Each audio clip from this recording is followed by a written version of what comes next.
செங்கல்பட்டு மாவட்டம் கூடுவாஞ்சேரி நகராட்சிக்குட்பட்ட மகாலட்சுமி நகர் பகுதியில் இரண்டாவது நாளாக தண்ணீர் வடியாததால் குடியிருப்பு வாசிகள் கடும் அவதியடைந்து வருகின்றனர்.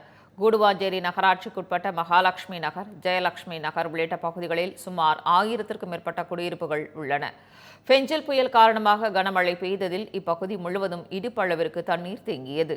இதனால் அவதியடைந்த குடியிருப்பு வாசிகள் அப்பகுதியை விட்டு வெளியேறி வேறு இடங்களில் தஞ்சம் புகுந்துள்ளனர். இரண்டாவது நாளாக முழங்கால் அளவிற்கு தண்ணீர் தேங்கி நிற்பதால் கடும் அவதியடைந்த மக்கள் ஒவ்வொரு ஆண்டும் மழை வரும்போதெல்லாம் இப்பகுதிகளில் தண்ணீர் சூழ்வதாக குற்றம் சாட்டியுள்ளனர். இதனால் வீட்டில் உள்ள அத்தியாவசிய பொருட்கள் சேதமடைவதாக வேதனை தெரிவித்துள்ள குடியிருப்பு வாசிகள் இதற்கு நிரந்தர தீர்வு காண தமிழக அரசு நடவடிக்கை எடுக்க வேண்டும் என கோரிக்கை விடுத்துள்ளனர். 2015 இன்னைக்கு 2025 வரைக்கும் நான் பார்க்குறேன். ஒவ்வொரு ஆண்டும் மழை வந்ததுன்னா அக்டோபர் மாதமே மனசில் ஒரு பயம் வந்துடுது. ஐயோ என்னைக்கு தண்ணி வருமோ வீட்டுக்குள்ளார என்ன ஆகுமோ, என்னென்ன பொருள் நினைஞ்சிடுமோ, அந்த மாதிரி ஒரு பயத்தோட, அதுவும் பெண்கள் குழந்தைகள் ரொம்ப பாதிப்படைகிறாங்க. அதுவும் வயசான இருக்காங்க இல்லைங்களா, அவங்கள காப்பாற்றுறது ரொம்ப கஷ்டமாக இருக்குது. தண்ணியை தெருவில் போகிற அளவுக்கு பண்ணி கொடுத்தா நாங்கள் எல்லாரும் இதுக்கு முழு மனசார நன்றி கூட கடமைப்பட்டு இருக்கிறோம்.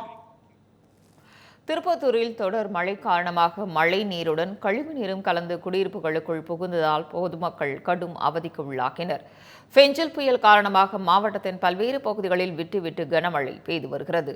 தொடர் மழை பொழிவால் தாழ்வான பகுதிகளில் மழை நீர் தேங்கியுள்ள நிலையில் புதுப்பேட்டை சாலையில் உள்ள காந்தி நகர் 4வது தெருவில் மழை நீருடன் கழிவு நீரும் கலந்து வீடுகளுக்குள் புகுந்ததால் அப்பகுதி மக்கள் கடும் சிரமத்திற்கு உள்ளாகினர்.